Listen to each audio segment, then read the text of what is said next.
आज की कहानी है वासना। यह कहानी मानव मन की एक गूढ़ परंतु सच्चाई को उजागर करती है। वासना यह केवल शारीरिक आकर्षण का विषय नहीं, बल्कि एक जाल है जो व्यक्ति को उसकी इच्छाओं, कमजोरियों और महत्वाकांक्षाओं में जकड़ सकता है। कहानी के पात्र अपने संघर्ष, लालच और अंततः आत्मज्ञान की यात्रा के माध्यम से इस सत्य को उजागर करते हैं। राघव एक उच्च शिक्षित, महत्वाकांक्षी और आकर्षक युवक था। वह बड़े शहर में एक मल्टीनेशनल कंपनी में काम करता था। राघव के पास दौलत, शोहरत और देखने वाले के लिए हर खुशी थी, लेकिन भीतर से वह अधूरा महसूस करता था। उसका जीवन केवल बाहरी दिखावे और क्षणिक सुखों पर आधारित था।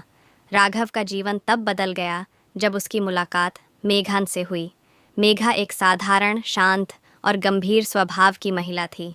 उसकी आंखों में गहराई और आवाज़ में ऐसा जादू था जो किसी को भी अपनी ओर आकर्षित कर ले।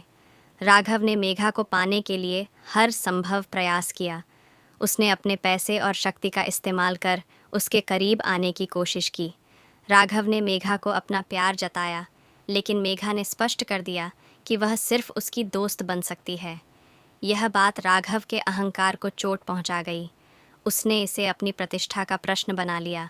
धीरे धीरे उसका स्नेह जुनून में बदलने लगा और जुनून ने वासना का रूप ले लिया। वह अब मेघा को केवल पाना चाहता था, किसी भी कीमत पर। वह उसकी तस्वीरें खींचने लगा, उसके हर कदम पर नज़र रखने लगा। उसकी हर गतिविधि अब राघव के लिए एक अजीब सा आकर्षण बन गई थी। एक रात राघव ने मेघा को एक पार्टी में अकेले देखा। नशे में धुत राघव ने अपनी सीमाएं लांघने की कोशिश की, लेकिन मेघा ने उसे ज़ोर से थप्पड़ मार दिया। उस रात राघव को एहसास हुआ कि उसने अपने अंदर की इंसानियत को खो दिया है। उसकी हालत इतनी ख़राब हो चुकी थी कि वह खुद से नफ़रत करने लगा। मेघा से माफ़ी मांगने के लिए उसने हर कोशिश की, लेकिन मेघा ने उसे माफ़ नहीं किया। उसने कहा, तुम्हारा प्यार पवित्र नहीं था, यह केवल वासना थी। तुमने मेरे अस्तित्व को केवल एक वस्तु के रूप में देखा। मैं तुम्हें माफ़ कर दूंगी, लेकिन तुम्हें अपने अंदर के राक्षस को मारना होगा। मेघा की बातों ने राघव की आत्मा को झकझोर दिया। उसने अपनी नौकरी छोड़ दी और पहाड़ों की ओर चला गया। वहाँ उसने कई संतों और साधुओं के साथ समय बिताया। ध्यान, योग और आत्मविश्लेषण के माध्यम से उसने अपने भीतर के राक्षस को पहचानने और उसे ख़त्म करने का प्रयास किया। धीरे धीरे राघव ने समझा कि वासना केवल शारीरिक आकर्षण नहीं, बल्कि एक ऐसा बंधन है जो व्यक्ति को अपनी इच्छाओं का गुलाम बना देता है। सच्चा प्यार केवल देना जानता है, पाना नहीं। कई सालों बाद राघव ने खुद को पूरी तरह बदल लिया। उसने एक आश्रम में रहकर लोगों की सेवा करना शुरू कर दिया। नज़रें अब निर्मल और मन शांत था।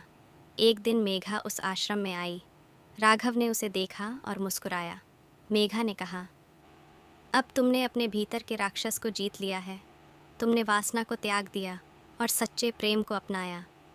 राघव ने सिर झुकाकर कहा, यह तुम्हारी सिखाई हुई सीख थी। तुमने मुझे दिखाया कि सच्चा प्रेम केवल पवित्रता में होता है, वासना में नहीं।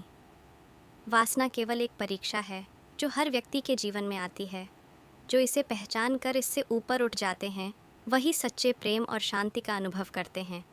राघव की यह यात्रा हमें यह सिखाती है कि भीतर की सच्चाई को पहचान कर हर व्यक्ति अपने अंदर के अंधकार को दूर कर सकता है।